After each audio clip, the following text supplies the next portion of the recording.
Salam alaikum. Firstly, on behalf of us all here at Lowland Reserve Forces and Cadets Association, may I offer our best wishes to the Afghan community here in Scotland, in Afghanistan, and wherever Afghans may be found around the world. And thank you for inviting me to join this webinar to commemorate and celebrate the national hero of Afghanistan, Ahmad Shah Massoud, the Lion of Panjshir, leader of the Mujahideen against the Soviets, communists, and the Taliban. I first came to know of Masoud on reading the book of the veteran Scots journalist and broadcaster Sandy Gall and his book, Afghan Journal, Behind Russian Lines, published in 1983. Sandy Gall described his first meeting with Masoud. Next morning at 7:30, as we sat waiting for our tea, there was a stir in the trees behind us. Downriver, and I turned to see a small group of men approaching in single file. The one in front looked young and vigorous, with the quality of leadership about him. And I thought, Masoud, this is him, at last. I wondered if he would measure up to our expectations, which had been magnified, I suppose, by distance and our arduous trek.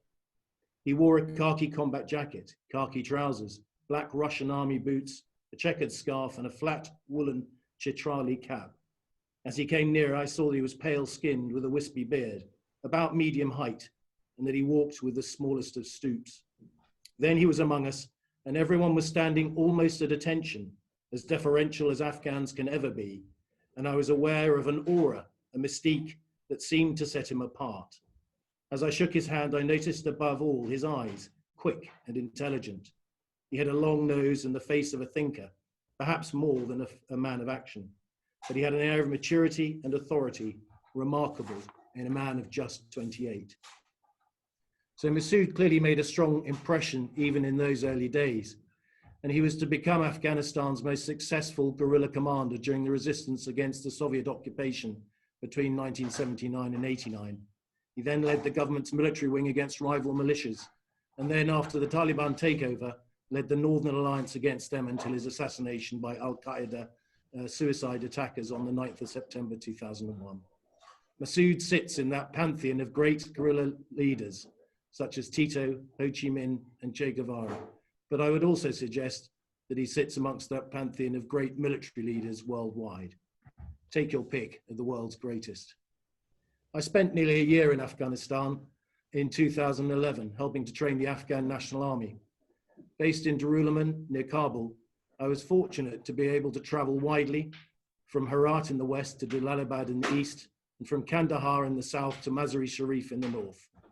I can only agree with the writer Ahmed Rashid, who said, anyone who has been touched by an Afghan or visited the country in peace or in war will understand when I say the country and the people are amongst the most extraordinary on earth.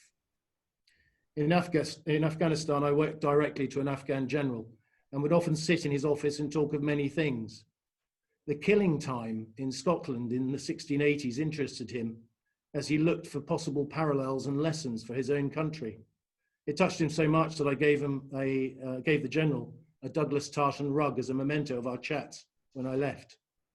He also, and not so unsurprisingly, spoke also of Masoud and his legacy. And it has been said of Masoud that the strictures of language, ethnicity, region were stifling for Masoud. That is why he wanted to create a unity which could surpass the situation in which we found ourselves and still find ourselves to this day. This applied also to the strictures of religion.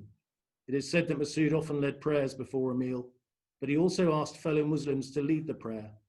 And before one meal, he asked a Christian French writer, "We believe in the same God. Please tell us the prayer before lunch or dinner in your own language." So not just a great military leader, but a man of national and international vision and humanity, able to transcend those aspects of our worldly existence which all too often divide us. There can be no more worthy Afghan national hero than Ahmad Shah Massoud. It's been my honor to address this gathering. Thank you.